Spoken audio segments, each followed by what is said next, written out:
As I drove to work, I thought about the conversation my wife started during dinner last night. It wasn't the first time, but it was happening more often, and I didn't understand why. She wanted to know how many women I had slept with before we became exclusive, and if I ever fantasized about them during lovemaking. My answer was a definite no. My wife and I had been married for 5 years. Despite some imperfections, our marriage was strong in trust, respect, love, lovemaking, and friendship, everything important in a relationship. I believe my wife felt the same, and we were living a great life, good jobs, a nice house in a good area, and enough money and free time to enjoy vacations, good wine, food, and entertainment. My name is William Harrison, but my friends call me Billy. My wife is Molly. I'm a 5'11" inches blonde-haired, blue-eyed guy of Nordic descent, with some Irish temper that I learned to control in high school through numerous fights. I stayed in good shape by playing soccer and hockey year-round and lifting weights. I still jog, play in an adult soccer league, and enjoy pond hockey. My wife, Molly, naturally exuded lovemaking appeal with her sparkling eyes, flawless skin, and captivating smile. She had a knack for making people feel at ease, getting them to open up about anything while being a great listener and non-judgmental. Though her friendliness sometimes bordered on flirting, she never crossed the line into inappropriate behavior. Molly attracted attention with her bubbly personality and enviable body.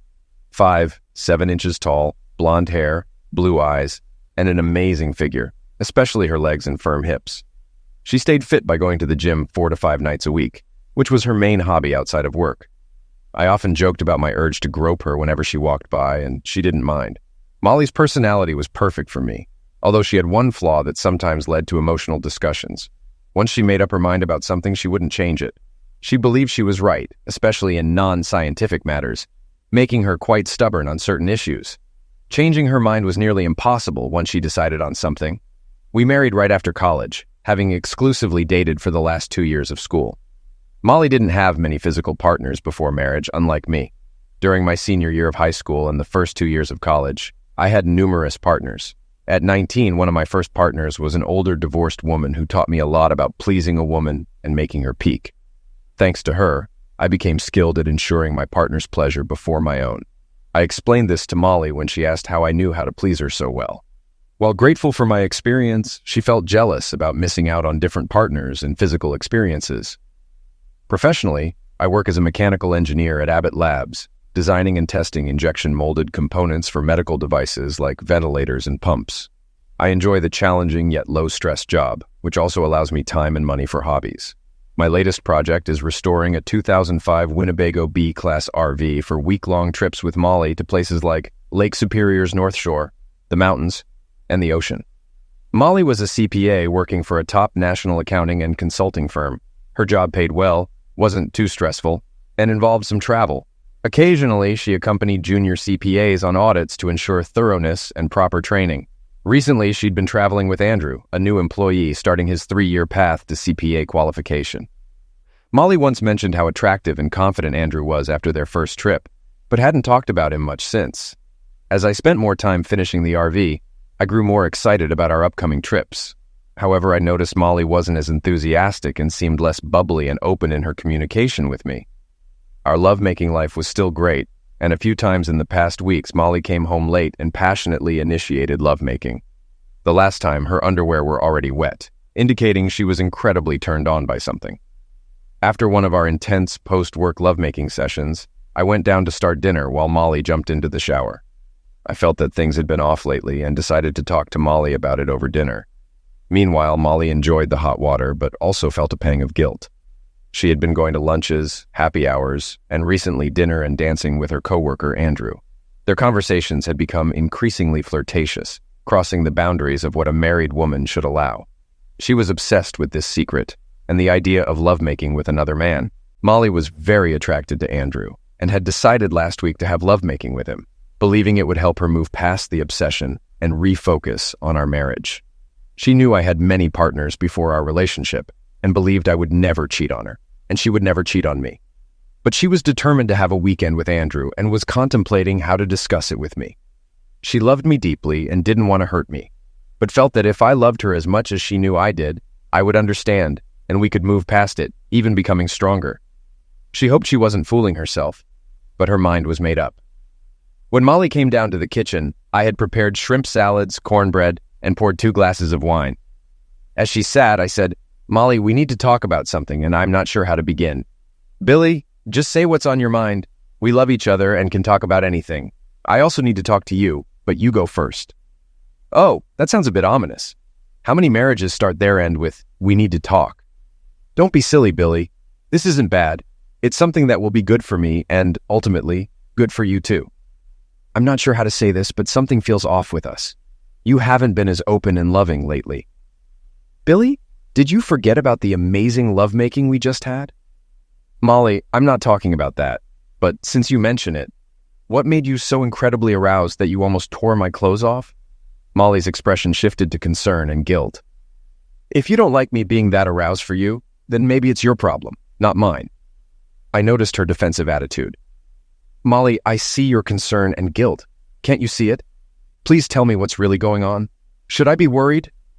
Molly looked down, realizing she needed to steer the conversation better to have a constructive discussion. "Billy, I'm sorry. That came out wrong. I need to tell you what's going on, but please remember that I love you and our life together more than anything. What we have is precious to me." "Molly, now I'm really worried. Are you having an affair?" "Billy, how could you say that? You know I would never cheat on you. I respect you too much. But I need you to listen to me fully before reacting. When I'm done, we can discuss it." "Okay, I love you and want only you. I want to have kids and grow old with you. This might be hard to hear, but please listen. Do you remember Andrew, my coworker I traveled with? I've also been having lunch with him, going to happy hour, and even had dinner with him last week." "What the hell, Molly? You said you weren't having an affair, but now you're admitting to one." "I'm not having an affair and I haven't cheated on you. But you promised to listen. Maybe I crossed the line by not telling you.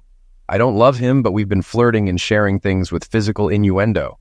It felt innocent until he told me he wanted to make love to me. He's 7 years younger, fit, and handsome, and I found myself infatuated with him." I jumped up in a rage. "God damn it, Molly, are you leaving me? Do you love him? Are you sure you haven't already screwed him? And this is a nonsense way to tell me?" Molly cringed at what she had said, and how none of this was coming out the way she meant it to Billy. "No, I haven't screwed him or anyone else. That's actually part of the problem. But please listen, I love only you. Andrew is just a kid. I could never fall in love with him. But you know that I have had only a few physical experiences before meeting you, and I feel like I have been deprived of some of the experiences you got to sample before we were a couple. I kind of feel like I was cheated out of sowing some wild oats before you and I fell in love. And now knowing that this young man that I am incredibly attracted to wants to screw me, I just can't seem to get it out of my mind. Today at work, Andrew and I were flirting back and forth, and that is partially the reason that I was so incredibly aroused when I got home and needed you to love me. I felt my pulse speed up and my skin flushed as I got an incredibly sad and shocked look on my face. This was not what Molly wanted to see. She quickly tried to erase the last statement she made by saying, "Billy, I didn't say that right. I love you. And making love to you is so much more than lovemaking. It is the most fulfilling thing I have ever felt. But I can't get this young man out of my system, and I have decided to have lovemaking with him and take this one-time opportunity to get my last physical experience with another man before you and I decide to get more serious about kids, careers, etc. I feel like I deserve this, and I'm asking you to let me have this. I have told you I would never cheat on you, and I respect you, and that is all true. And that is why I am asking for you to let me have this.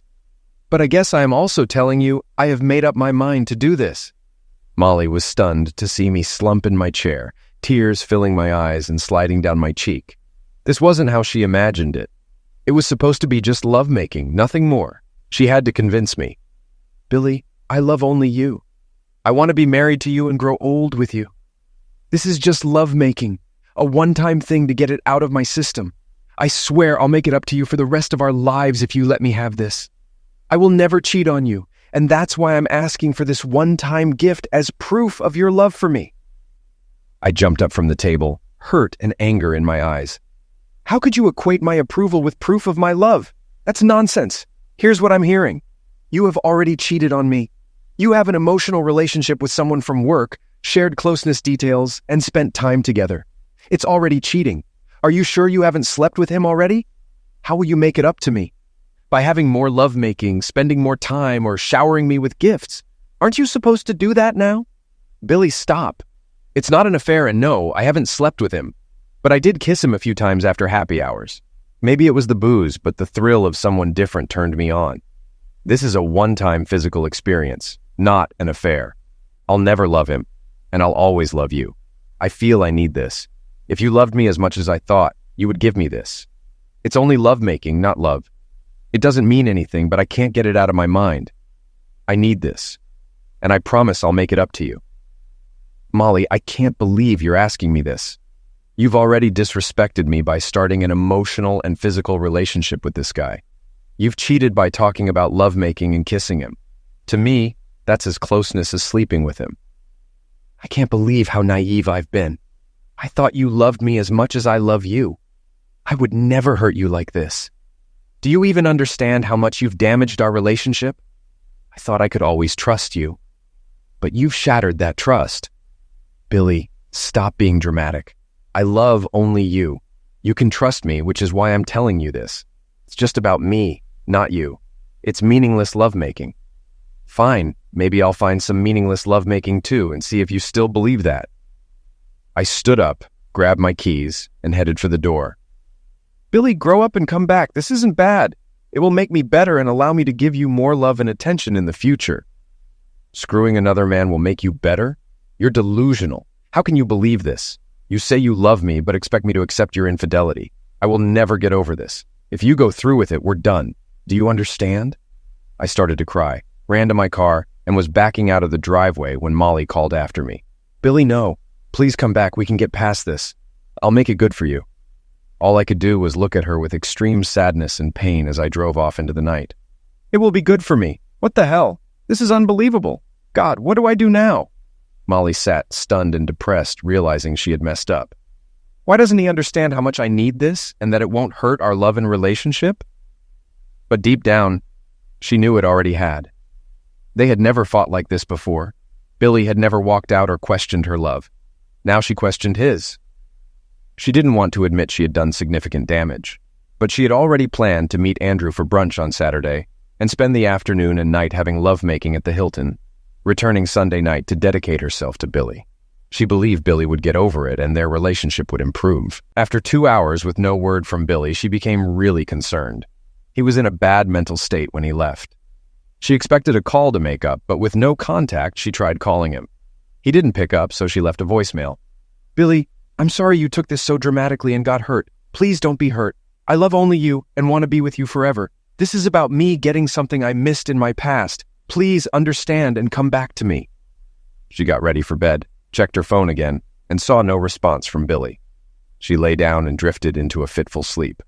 I cried as I drove to the Hilton in the next suburb and checked in for the night. I spent too much time in the hotel bar, getting drunk, and fell into bed. Later, I ignored calls and a voicemail from Molly, still in shock that she thought this was okay and could claim to love me while insisting on having lovemaking outside our marriage vows. I knew how stubborn she could be, but this wasn't something I could let go. This was a marriage-ending mistake, and I had to convince her of that before it was too late. Even if I stopped her this time, would she eventually do it behind my back? That would destroy any remaining trust and respect. If I let her do this, I would never feel the same about her again. And if I agreed, would she resent me for not standing up and demanding she be faithful? There were no good options, and I felt this was the beginning of the end. My only hope was to talk her out of it and get her to go to counseling with me to understand why she felt this need. Wednesday morning, Molly woke up, moved over to cuddle with Billy, and gasped when she realized he hadn't slept in their bed. She checked the guest bedroom and the couch, but found his car was gone. Extremely upset, she saw no texts or voicemails from him. She called, but he didn't answer. After she hung up, she got a text.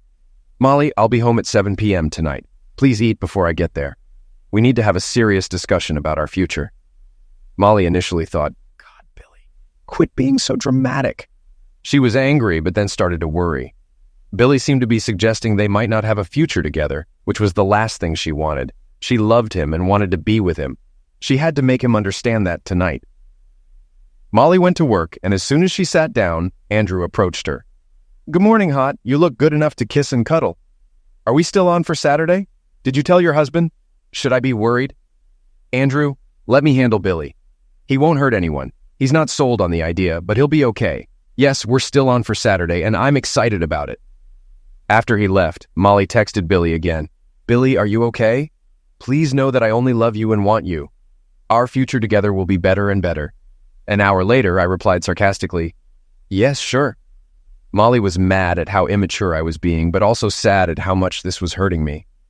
She believed she could make it up to me with love and attention, thinking things would soon be as good as before, if not better. Wednesday, I called in sick and, after Molly left, went back to our house. I worked on the RV, mounting the solar panel, finishing the electrical and Wi-Fi connections, getting a new toilet cassette, and filling the water tanks. I planned to finish the cabinetry on Thursday, making it road-ready. The work distracted me from my pain. With 2 hours until Molly's return, I researched divorce, finances, and counselors, forming a preliminary plan for any outcome. Then I made a list of my belongings and headed to the bank. At the bank, I canceled our joint credit card and opened one in my name. I also canceled our joint checking account and opened a new one for myself. I prepaid the mortgage for 2 months using our joint account, then split the remaining balance, with 50% going to her and 50% to my savings. Afterward, I went to a pub for a craft beer and burger, preparing for our discussion at home. Molly came home around 6 p.m. and saw I wasn't there. Unsure if I'd been home, she made a sandwich and thought about how to have a more positive discussion. When I arrived, she ran up, kissed me, and hugged me tightly. Billy, don't ever leave like that without letting me know you're okay. I know you're hurting, but I was so worried. I love you, only you. We are solid and always will be.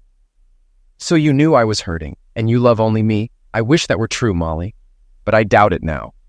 A week ago, I wouldn't believe you could ask for what you want, an affair outside our marriage.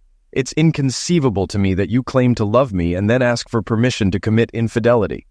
Billy, don't you dare say I don't love you. It's not cheating if you approve, and it's only lovemaking just one time. Stop being so dramatic and immature, Molly. You want to talk about drama? I'm looking at the woman I loved, trying to convince me that she loves me, while asking to have lovemaking with another man for a weekend and then go back to how we were. That will never happen. How would you feel if I slept with someone else and told you it was just lovemaking?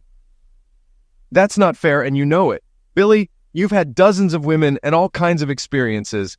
I didn't have that chance. If you went out and had lovemaking with someone, I would kick you out and not know if I could forgive you. Why should it be different for me? Why shouldn't I kick you out? Why do you think I can forgive you? Molly, teary-eyed, said, Billy, I couldn't live without you. I love you and want to be with you. Nonsense, Molly. You wouldn't be proposing this if you meant it. Have you already agreed to this? Did you talk to him today? Yes, I talked to him. This Saturday, he's picking me up and I'll be back Sunday evening. On Monday, I'll be the hottest, most loving wife you could hope for. You already were that. But if you go through with this, you never will be again. Molly gasped, recoiled to the kitchen, and sat down, pleading with her voice and eyes. Billy, please know I love you so much. Don't let this hurt our marriage. You are my husband, my lover, my best friend, the father of our future children. You are my everything. Molly, if that were true, you wouldn't consider doing this on Saturday. This conversation is going nowhere. If you go through with this, we're done. I'll be back Friday night. Let's spend that night together. Billy, don't walk out on me again. We need to get through this, please. Friday night. I'll bring dinner around 7 p.m. What time is Andrew picking you up Saturday? I'll tell him 11 a.m., but you don't have to leave. I want you to meet him. Jesus, Molly, if I see him, I'll kick the crap out of him. Why would I want to meet the guy who's trying to destroy our marriage? Think hard about this before Friday. Billy, no, wait. Please don't leave like this. Tell me you're okay, that this won't hurt us. Molly, I'll never be okay with you having lovemaking with anyone but me. If you want to sleep with others, get a divorce. Your request today has already hurt us more than you realize. If you cancel this and promise to go to counseling with me, maybe we'll be okay. If not, we're finished. Tell me your answer Friday night and think hard about it. Billy, don't give me ultimatums and don't walk out. We will be all right, even better after this. Yeah, right. Pigs are flying. Unbelievable, I said sarcastically as I walked out the door and turned off the voice recorder. I headed back to the Hilton, booking a room for Wednesday and Thursday night. I called my boss and explained I had a family emergency, needing the rest of the week off. He reluctantly agreed without asking for details. Molly slumped over the table after I left. How could he be so stubborn, she thought. She was sure I would never leave her, but wondered if we had already damaged our relationship beyond repair. If so, would going ahead with her plan make it worse? She was obsessed with the idea of being with Andrew and decided to compromise by agreeing to marriage counseling while still seeing Andrew for the weekend. She dragged herself to bed, her thoughts racing. Billy was her world, and she realized the pain and anger this was causing both of us. Did she really need this? But she felt trapped, having already committed to it. She believed Billy's arguments were unreasonable, thinking he had dozens of women to look back on during restless times. She had never had that. This was just Zex one time, just for her. He needed to get over himself in this situation. On Thursday, after Molly left for work, I returned home and started moving my belongings into the RV, making sure to take things Molly wouldn't miss. I also went to the thrift store to donate clothes I never wore. I took my tools, sports equipment, and recreational items to my best friend Tom's house, along with a couple of pen and ink drawings my uncle had done that I knew Tom would appreciate. We sat down for a beer, and I explained my situation. Tom looked at me incredulously and said, "Billy, you've got to be kidding. No way would Molly do that to you." "Are you sure about this? Maybe something is wrong with her." "Crap, I'm not sure of anything. My whole world has been turned upside down in a week, and it's like Molly's a different person. I don't get it. The love I have for her is under attack and weakens with every excuse she makes for why this will be good for our marriage. She's gone crazy. Can't you forgive and forget? Get some counseling and move on?" "Hell no. I've told her we can do that if she doesn't sleep with the guy. But if she does, I don't see any way back. I've tried talking her out of it. Now I'm going to see if I can give her so many peeks and such great love-making Friday night that she'll listen to reason. It's my last chance. Good luck, man. Let me know if I can do anything to help. I mean, not with the peaks, but to ease your pain. I hate to see you guys hurting. You were my role model for a strong, healthy marriage." Well, I guess both our illusions have been shattered. I never saw this coming. I'm doing everything I can not to go strike the living crap out of the guy. Well, if it comes to that, let me know. I'll help with the payback. Okay, I'll think about it. Take care, bud. I'm getting a new phone and number, and I'll text it to you. Later, brother. Keep calm and hang in there. I went to Verizon, got a new phone and number, and changed our current plan to Molly's name only. Then I took the RV for a test run and was pleased with the results. I finished the cabinetry, got new license tags and insurance, and was ready to go. I cleared my personal emails and documents from our home computer, essentially erasing my past life. I composed an email to family, friends, and coworkers explaining Molly's actions and my response. If I couldn't talk her out of this, I would explain she chose to have an affair despite my objections and knowing it would end our marriage. I prayed I wouldn't have to send it, but I wanted everyone to understand what happened. I also attached the voice recording from the other evening. On Friday, I consulted a divorce lawyer who said that with our comparable incomes and no kids, it would be a 50-50th split of assets. The only uncertainty was whether she would get half of my 401k, which had over $200,000. She had a defined pension plan, complicating the division. I decided I would withdraw the money, taking a 40% tax hit, rather than lose half to a cheating wife. I planned to wait until after the weekend, hoping to persuade Molly to reconsider. As Friday approached, I felt our future and my love for her were in her hands, and I prayed she would make the right choice. I bought shrimp, swordfish, and a Caesar salad, started the grill, put white wine on ice, mixed gin and tonics, and waited for Molly to come home. She was excited to see me cooking. "Thank God you came home, Billy. I missed you so much. Promise me you won't leave like that again. You love me. I love you. We need to be together." I took her into my arms and gave her a long, tender kiss. "Molly, why don't you take a shower and put on something hot? Bring a G&T with you. When you come back down, I'll grill the food and we'll enjoy dinner. It might be our last, but tonight, let's celebrate our marriage." "Billy, stop talking like that. You're upsetting me by questioning our marriage. I'm getting annoyed. I've told you repeatedly that I love only you. This isn't about you. It's something I need to get out of my system." "Molly, we've discussed this enough. Let's drop it for now. Enjoy your G&T, shower, and we can have a nice dinner and a pleasant evening." "Okay, but stay with me tonight. Don't leave me worrying. I'll be back in something that shows you how much I appreciate you." Molly went upstairs to shower. When she came back down, I gasped. She wore a French maid outfit with a little white cap, a tight white blouse showing her assets and midriff, black thigh-high silk stockings, a short skirt, and 4-inch heels. My God, Molly, you look incredibly hot. I want you to see a preview of the next few weeks. I bought other outfits you'll love just as much. Now let's grill the food. I'm hungry, but I really want to get to dessert. She winked. We hurried through dinner, finishing the G&Ts and most of the first bottle of wine. When I couldn't wait any longer, I lifted her into my arms, carried her upstairs, and laid her on the bed. She reached for my belt and zipper, but I stopped her. Tonight is for you, Molly. I'm going to worship your body and make this lovemaking unforgettable, so you understand how good we are together and why we should belong only to each other. We do belong to each other, honey, and that will never change. Please, just make love to me tonight. Let's move past the stress of the last few days and cement our love. We made love that night. When we were done, she was completely satisfied and soon drifted off to sleep. Molly woke up at 8:30 a.m., knowing it was time to get ready. Andrew would pick her up at 11 o'clock. She felt a mix of guilt, anxiety, and lust. After last night's lovemaking, she briefly wondered what she was doing. How could anything be better? But she felt committed and decided to follow through. She heard me in the kitchen and smelled bacon, eggs, and coffee. Putting on her robe, she came down to see me. Billy, last night was incredible. That's what I see in our future. I love you so much and thank you. I didn't respond, but finished the eggs and asked if she wanted any. I'd better not eat now, Billy. Thanks. Andrew and I are going out for brunch at 11 o'clock. I need to shower and get ready. Please stay so we can hug and kiss goodbye. Molly, I won't beg you anymore. I'll just ask one last time. Are you sure you want to have lovemaking with a man who isn't your husband? Billy, stop. It's just one-time lovemaking. It changes nothing about my love for you. I looked at her with pain and sorrow and shook my head. I won't leave until I tell you goodbye. Molly flinched at my words, sensing a finality that made her shudder. Billy, I love you and this will be okay, you'll see. I just need to get this out of my system. We'll be stronger in the future. Yeah, right, Molly. It's incredibly sad you believe that. She flushed, tears forming as she ran to the bathroom. Why couldn't he just get past this? Let her have this fling and they could move on with her making it up to him for this gift. My God, she thought. This has changed Billy. I'll have to work hard to ease his pain. He loves me so much and always gives me what I need. This will be no different.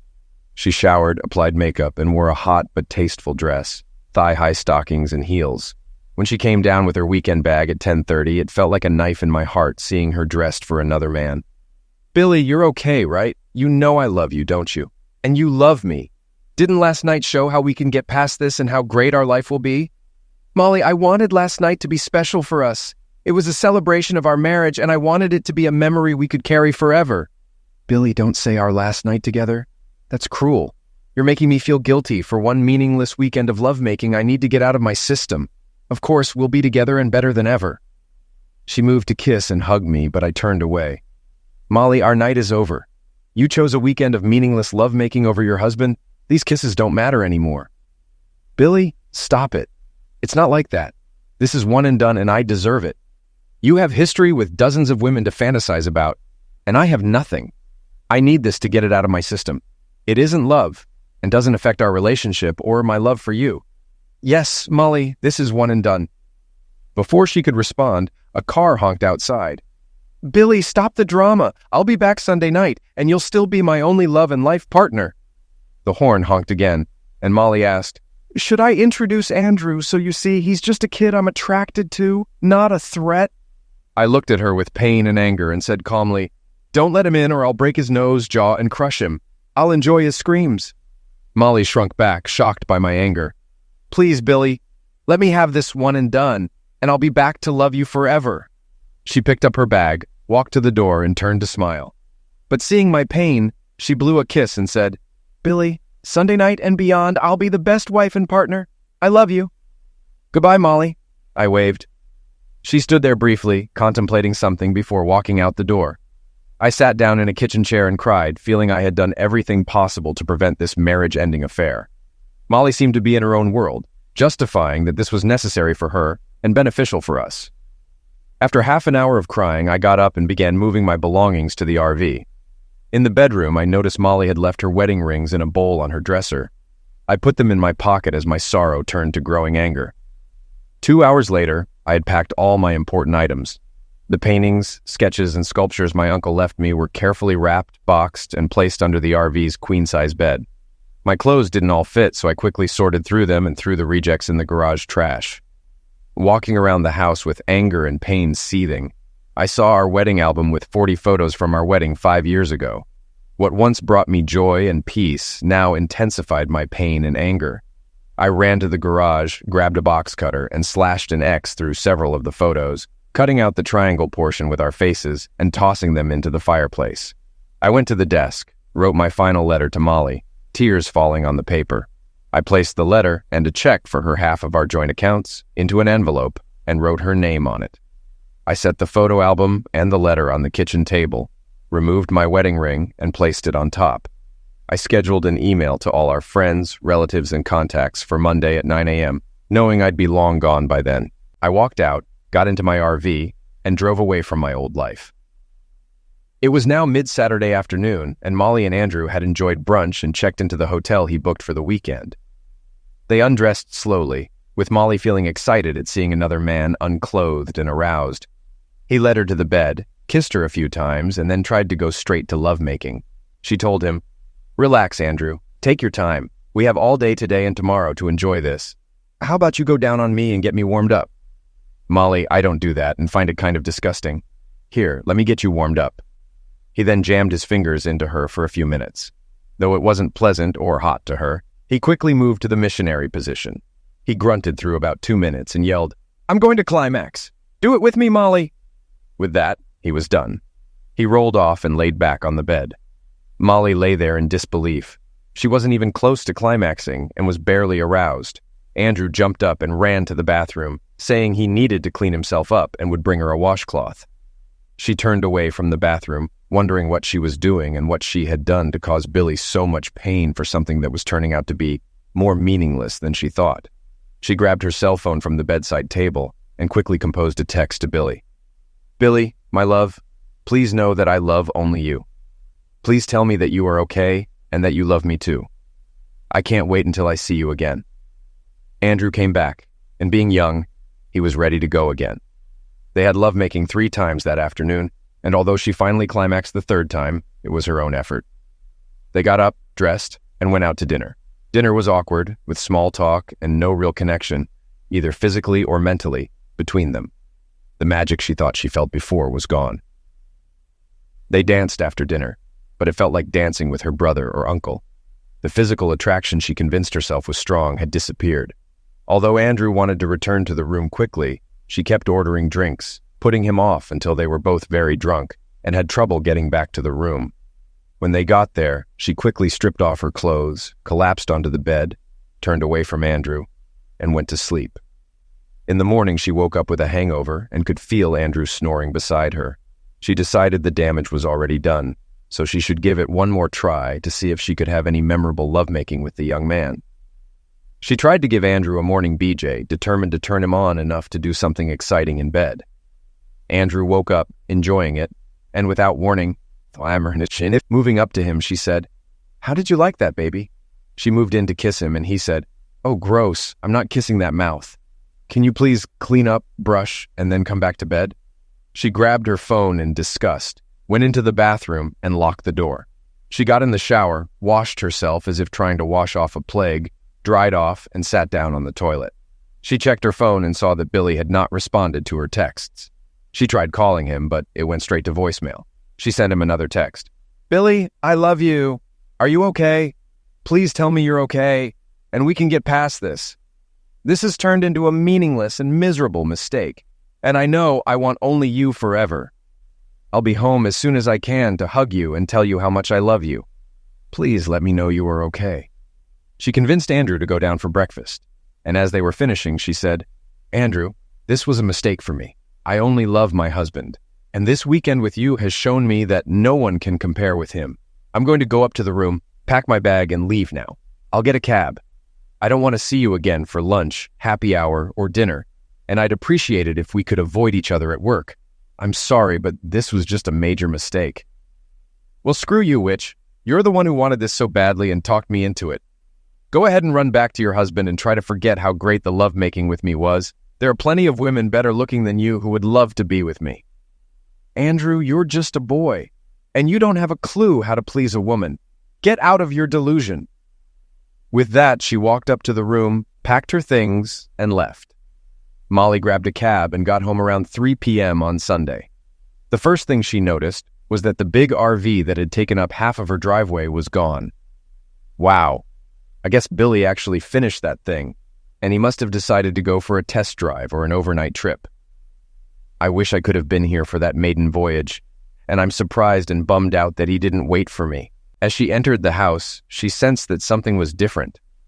The first physical change she noticed was that the oil painting of the waves crashing onto Moonlight Bay in Encinitas that Billy's uncle had painted was no longer hanging above the fireplace. She looked around and saw that many of his other drawings and paintings were gone, as were the sculptures of the bison his uncle had made that sat on the mantel. "Oh no, Billy! What have you done? I'm home!" She screamed into the house, even though she knew no one was there to hear it. She pulled out her phone and saw that Billy still hadn't responded to any of her texts. She called his phone, and when the Verizon voice immediately responded, "This cell phone number is no longer in service," she let out a scream and sank to the floor. "Oh God, no! What have I done? Oh, Billy! How could you do this? How could you leave me like this?" She got up, trying to slow the stream of tears and gasps, and moved as quickly as she could to the kitchen. She fell to her knees again when she saw Billy's wedding ring on top of a letter to her lying on their wedding album.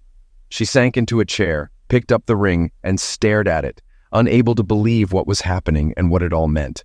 She ripped open the letter and started to wail as she tried to read it through.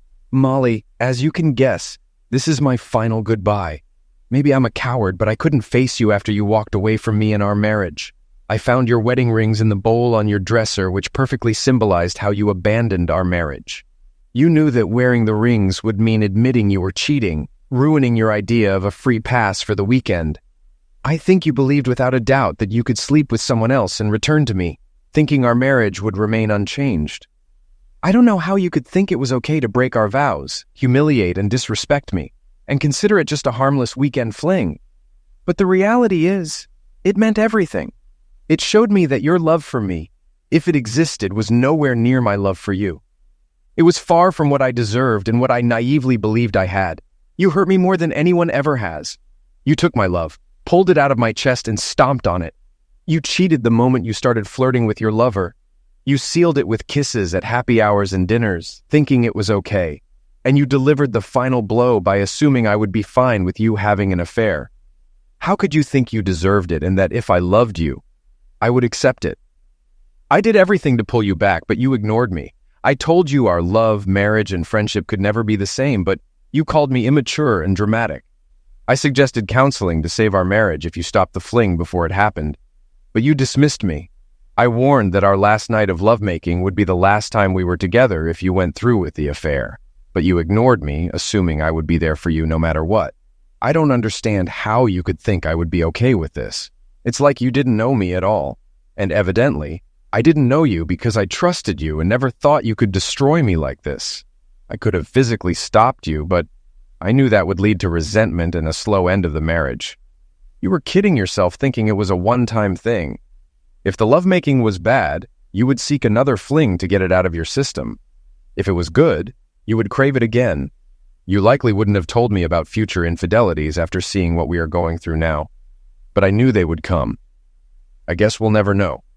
I can't be in a relationship without trust, and mine and you is completely broken.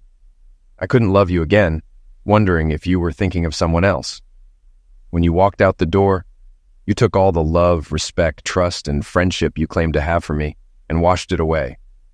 I can't forgive you, trust you again, or even be friends. I have to cut you out of my life just like you cut my love out of my chest. A few practical things. I have split our assets and paid the mortgage for the next 2 months. Your 50% of our joint accounts is enclosed in this envelope. Our Verizon joint account is canceled as of Monday. You'll need your own. I've canceled our insurance and joint credit cards. I've taken my name off the mortgage and written a quitclaim deed to you. The house is yours to sell or live in. I don't care. It's not my home anymore, and I'll never be back. I sold my car and left in the RV. Sometime down the road, I will pawn your wedding rings for gas money so they'll serve some purpose. In my anger and pain, I did a couple of things. I took a box cutter to the wedding album, and you'll find some pieces in the fireplace. Go ahead and burn them. It's a fitting cremation of our marriage. I've also pinned an email to our friends, relatives, co-workers, and contacts about your decision to cheat and my decision to leave. You have a day or two to prepare your story, but maybe you can start by taking responsibility. The good news for you is you now have my permission to sleep with whoever you want. It would be nice if you didn't pick married men since you've already ruined enough lives. But go ahead and find whatever you were looking for that made you throw us away. You can divorce me, sell the house, move, do whatever you want. I don't care, and I leave that to you. Should I find a woman who truly loves me, then I'll worry about a divorce. I quit my job, cashed out my $401K, and my only plan now is to never see you again, and to take a left out of the driveway. Other than that, I'll forge a new life and hope to leave your memory behind. Goodbye, Billy. Molly had to read the letter several times to truly believe it was happening. She could see Billy's tear stains on the sheets as he wrote it. She got up, saw the damage to the wedding album, and barely made it to the sink before throwing up and nearly blacking out. My God, what have I done? How could I have been so self-centered and stupid? How could I destroy the only man I'll ever really love? I had it all, and gave it up for the worst, most pathetic lovemaking, and an a-hole who just wanted to get in my pants and didn't know what to do when he did. Molly crawled to the couch in the living room, curled up into the fetal position, and cried herself to sleep. She couldn't believe she had been so stubborn and fixated on her lust for a new lovemaking partner that she ignored all of Billy's warnings and ultimatums. She had destroyed her life in a matter of weeks, and now knew she would pay the price for her betrayal forever. Billy drove to the banks of the Mississippi and decided to follow it from Minneapolis-St. Paul down to New Orleans. Once there, he would decide whether to turn left or right. The long driving hours were filled with thoughts of Molly and whether he was doing the right thing, but he decided not to make any decisions for weeks. He couldn't even envision being friends with her, much less partners. However, if his anger subsided and it became more important to be with her than without her, he might open a dialogue, but he gave it less than a 25% chance of happening, and it would be a long road back. Molly had to endure the humiliation and pain of explaining her foolishness and reasoning for the fling to her parents, relatives, and friends. She could tell none of them would understand her reasoning or take her side. She now couldn't understand her reasoning either, much less explain it. She had to admit how horribly she misled herself into thinking the fling wouldn't affect them. She had to explain how she didn't realize until now how it would destroy her marriage and her only love. She had to take responsibility for being incredibly self-centered and stupid about the importance of her fidelity to both Billy and herself. She saw how she had lost her family and friends' respect, and how they began to distance themselves from her. Molly called Billy's best friend, Tom Weekly, pleading for Billy's location, his phone number, or any information about him. She begged Tom to tell Billy that she loved him, had finally understood and taken responsibility for cheating, and would do anything to get him to talk to her again. Tell him I love him. I miss him. I messed up badly and truly understand that now. I'll do anything to fix this if he gives me a chance. I'll never divorce him. I'm committed to our marriage vows and won't date or have any male relationships while we're still married. She waited every week, hoping for a call or response, but it never came. She stopped going out with anyone, led a lonely life at work and home, and prayed that something would eventually bring Billy back to her. She remained faithful to their marriage, waiting for him. About a month after Molly's affair, Andrew's doorbell rang. When he answered, a man in a ski mask with a police baton quickly shot him twice in the head and neck until he collapsed, then kicked him several times in the lap. As Andrew lay in pain, the attacker told him to never mess with married women, and then walked away. As time passed, both Molly and Billy thought about what happened, and neither could understand how she thought it would be okay. 3 years later, Molly was still waiting for Billy, but he never returned. One morning, as Molly was about to leave for work, a man approached and asked her name. Once Molly confirmed, he handed her an envelope. "You have been served." Molly did not cry or react. She just stood there. She let out a small smile and said, "All the best, Billy. I hope you have a wonderful life."